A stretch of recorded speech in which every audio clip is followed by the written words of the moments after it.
Hello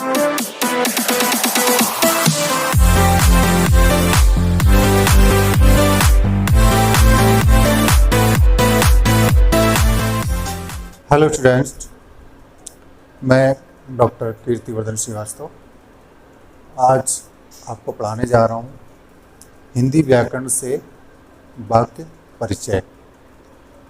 video आपके लिए लगातार बना रहा हूँ। अगर आपको पसंद आए तो लाइक करिए, सब्सक्राइब करिए और बेल आइकन दबाइए।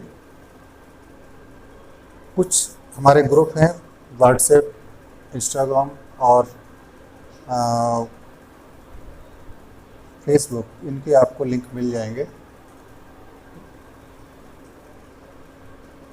वो डिस्क्रिप्शन में आपको मिल जाएगा। चलिए आज हम स्टार्ट करते हैं वाक्य परिचय। जब हम किसी से बात करते हैं तो हमें भाषा की जरूरत पड़ती है, और भाषा में जो मुख्य चीज़ें हैं वो क्या हैं? शब्द, वाक्य, जिनके माध्यम से हम अपनी बात कहते हैं। आप जानते हैं कि शब्द क्या है? शब्द क्या है, पहले इसके बारे में जान लेते हैं। थोड़ा सा संक्षेप में बताएंगे, इसके बाद सीधे हम वाक्य पर आएंगे, क्योंकि थोड़ा सा बताना आवश्यक है। शब्द क्या है? वर्णों का सार्थक समूह। हर कोई समूह सार्थक नहीं हो सकता। जैसे अगर हम कहें म, क, ला, ये भी वर्णों का समूह है लेकिन शब्द नहीं है, क्योंकि इसका कोई अर्थ निकल नहीं रहा है। तो हमें क्या चाहिए? शब्दों का सार्थक समूह जिसका कोई अर्थ निकले। अगर हम इसको इस तरह से चेंज कर दें, इस तरह से लिख दें, तो इसका अर्थ निकलता है। तो ये क्या हो गया? शब्द हो गया। अब आते हैं वाक्य पर। वाक्य क्या है?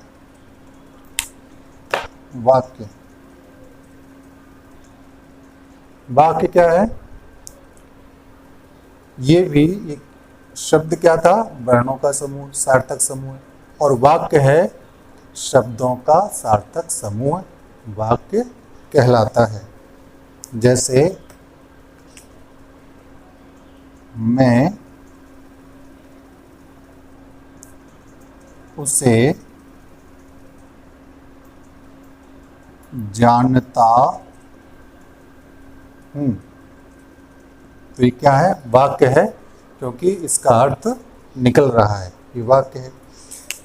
इसके साथ ही वाक्य की कुछ विशेषताएं होती हैं जिसके बारे में हमने यहाँ पर लिखा है, आप देख सकते हैं। सबसे पहले क्या है? वाक्य में जो शब्द प्रयोग किया गया है उस शब्द का अर्थ होना चाहिए, जैसे कि हमने अभी कमल का उदाहरण आपको बताया। दूसरा, शब्दों की आपस में संगति होना चाहिए। ये थोड़ा सा समझना जरूरी है। शब्दों का प्रयोग ठीक से हो, उनकी संगति हो। ऐसा ना हो कि शब्द हम प्रयोग कर रहे हैं लेकिन अर्थ कुछ विचित्र सा हो रहा है। जैसे मैंने एक एग्जाम्पल दिया था कुछ, कि तारे चमक रहे हैं, कुत्ते भौंक रहे हैं, चोर दीवार फांदकर भैंस चुरा ले गया। मैं दोबारा से बता रहा हूँ।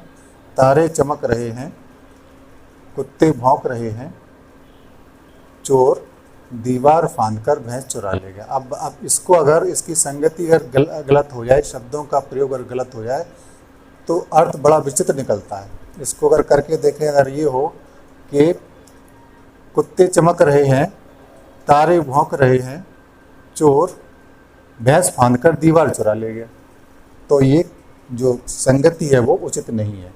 तो इस तरह से संगति वाक्य की होना चाहिए, तभी सही अर्थ भी निकलेगा।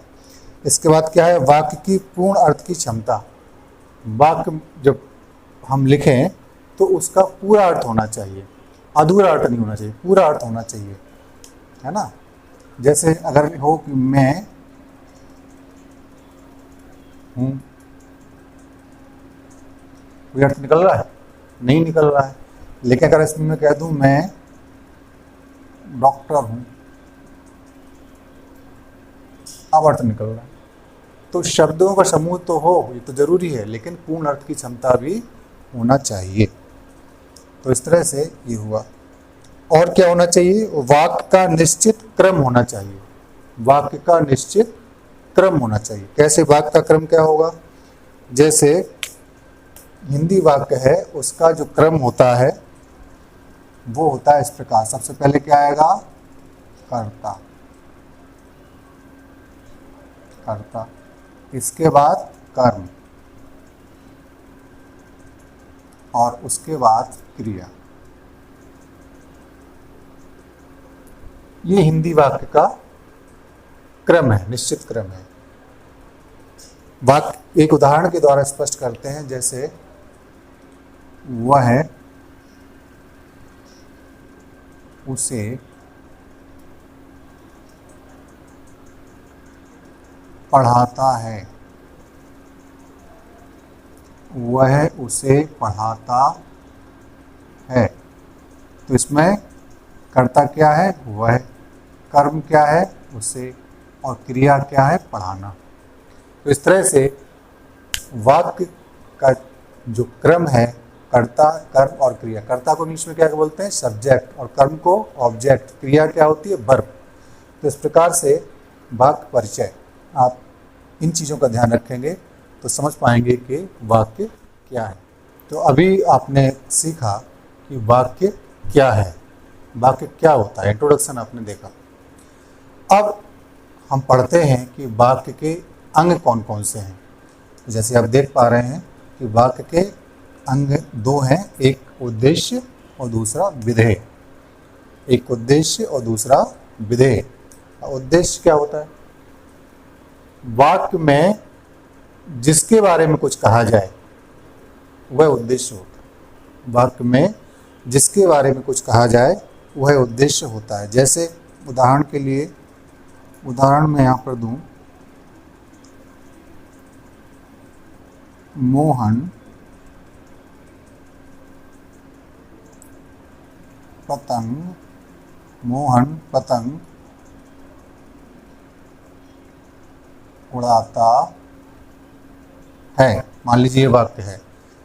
तो किसके बारे में बात हो रही है, पतंग कौन उड़ा रहा है, मोहन। तो मोहन के बारे में बात हो रही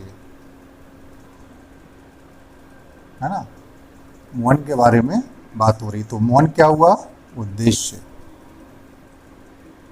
ये हो गया आपका उद्देश्य। और विधेय क्या है, जब उद्देश्य के बारे में कुछ कहा जाए तो विधेय होता है वो। तो उद्देश्य क्या है, मोहन।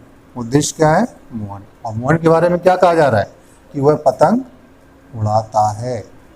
मोहन क्या कर रहा है, पतंग उड़ाता है। तो इसलिए जब उद्देश्य के बारे में कुछ कहा जाए तो वो क्या होता है, विधेय। तो इसमें विधेय क्या हुआ, ये वाला पार्ट जो है ये हो गया विधेय। समझ में आ गया होगा। अब चलते हैं नेक्स्ट टॉपिक की ओर। स्टूडेंट्स, इससे पहले हमने पढ़ा वाक्य का परिचय और वाक्य के अंग। अब हम पढ़ने जा रहे हैं वाक्य के प्रकार। तो वाक्य जो है वो दो प्रकार के होते हैं, एक रचना के आधार पर और दूसरा अर्थ के आधार पर। अर्थ के आधार पर वाक्य हम किसी और वीडियो में सीखेंगे। इसके रचना के आधार पर वाक्य पढ़ने जो कंप्लीट हो जाएगा, इसके बाद अर्थ के आधार पर वाक्य पर हम आएंगे, तो वो भी हम पढ़ेंगे। अभी हम पढ़ रहे हैं रचना के आधार पर वाक्य। रचना के आधार पर वाक्य तीन प्रकार के होते हैं। पहला है सरल, दूसरा संयुक्त और तीसरा मिश्र। तीन वाक्य हैं, सरल, संयुक्त और मिश्र। सरल वाक्य क्या होता है, सरल वाक्य वह होता है जिसमें स्वतंत्र वाक्य होता है। सरल कैसा वाक्य होता है, स्वतंत्र होता है। ये अपने अर्थ के लिए किसी अन्य वाक्य पर निर्भर नहीं रहता। जैसे कि महेश पढ़ रहा है, ये इसका अर्थ अपने आप में पूर्ण है, दूसरे पर निर्भर ये नहीं है, इसलिए इसका अर्थ स्वयं में पूर्ण होता है और स्वतंत्र वाक्य ये होता है। इसकी सबसे बड़ी चीज़ जो है वो ये है पहचानने के लिए कि इसमें एक मुख्य क्रिया होती है। ये ध्यान रहे, स्टूडेंट्स इसमें कंफ्यूज हो जाते हैं। एक मुख्य क्रिया ही सरल वाक्य की पहचान है। जैसे अगर उसमें आपको एक से अधिक क्रिया नजर आ रही है तो आप ध्यान रहे कि जो लास्ट में होगा वो ही क्रिया मानी जाएगी। उसके पहले अगर कोई क्रिया आ रही है और उसमें लिखा हुआ है, उसमें जुड़ा हुआ है कर, करके, पर, करते ही, ये अगर जुड़े हुए हैं तो वह क्रिया मुख्य क्रिया नहीं होगी, उसको हम मुख्य क्रिया नहीं मानेंगे। इसलिए कंफ्यूज होने की जरूरत नहीं है। मैं एक उदाहरण से आपको समझाता हूं। जैसे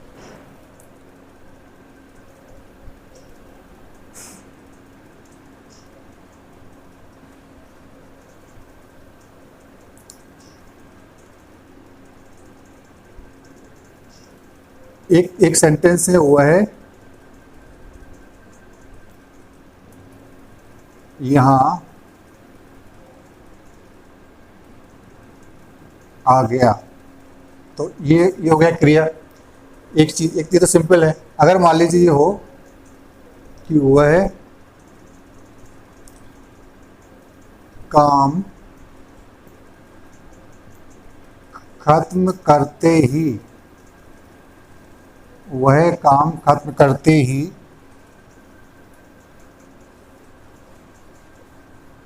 यहां आ गया,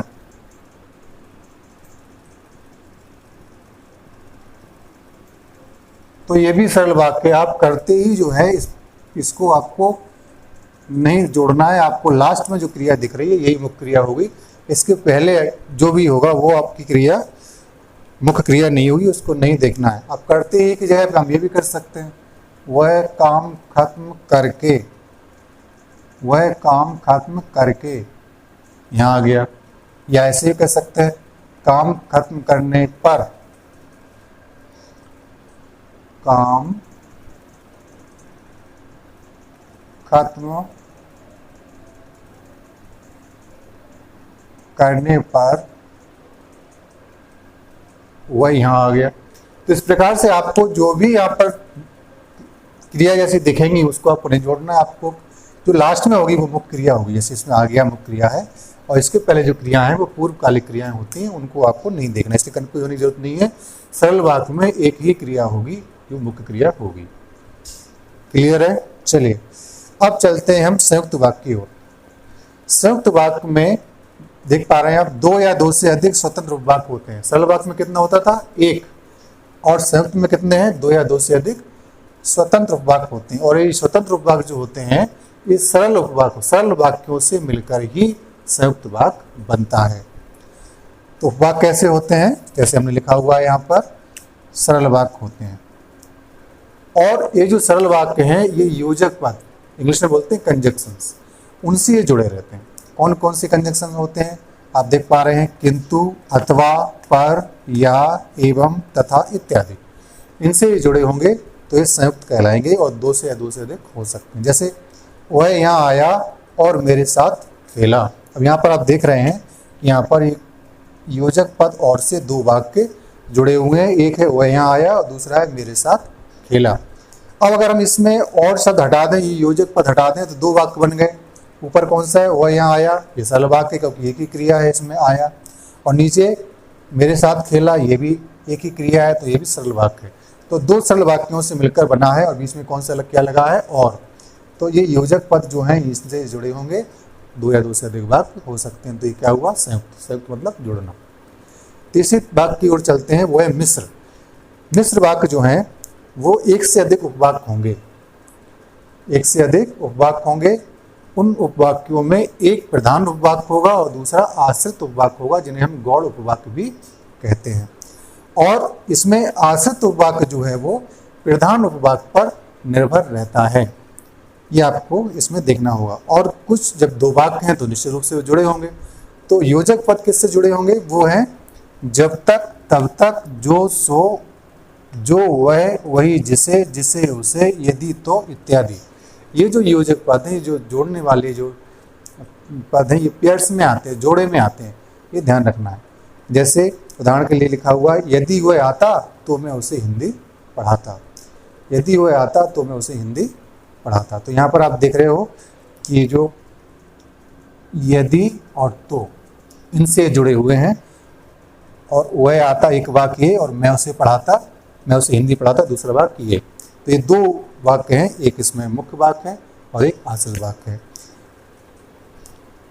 तो स्टूडेंट्स, आपने सीखा कि वाक्य के प्रकार कौन से हैं, और उनकी क्या विशेषताएं हैं, ये आपने इसमें सीखा। इसके आगे जो पार्ट होगा उसमें हम आपको बताएंगे इसके विस्तार में, इसका जो विस्तार है उसके बारे में बताएंगे, और साथ ही हम उनको कैसे बदलते हैं, सरल को संयुक्त में, संयुक्त को मिश्र में, या मिश्र को संयुक्त में, संयुक्त को सरल में, ये कैसे होता है, परीक्षाओं में बहुत पूछा जाता है, इस पर भी हम चर्चा करेंगे। आज के लिए इतना ही। Thank you so much.